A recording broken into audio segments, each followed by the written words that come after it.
到溪头，讲这游客是愈来愈唔习惯哦，直接就伫咧凉亭内底拍麻雀、煮物件，甚至这个涂骹厝咧就困。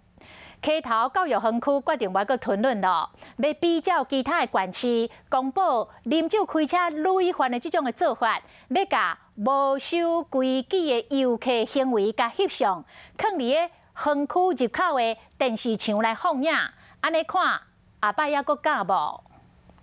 游客伫溪头凉亭的桌仔顶咧拍麻将，算甲真欢喜。另外这边阁有人举雨伞，直接倒伫步道楼梯口咧困。另外，阁有一位先生，甲平常时互人休困、食物件咧用的餐刀摕来练身体。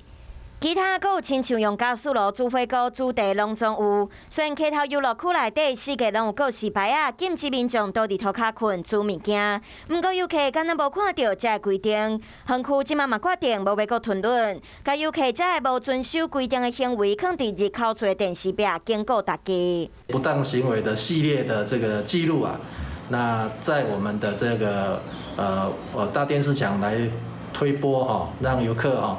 知道这些不当的行为不应该在园区里面来呈现。溪头是民众上接来的森林游乐区，过去嘛我出现袂少人倒伫涂骹、倒伫吊床，大家伫步道、伫楼梯、伫平台，甚至伫石头拢会当困。加上即马拍麻将、煮物件，各种乱象拢总有。园区即马嘛要比照其他县市公布酒驾累犯相片的做法，甲这行为公布伫电视壁。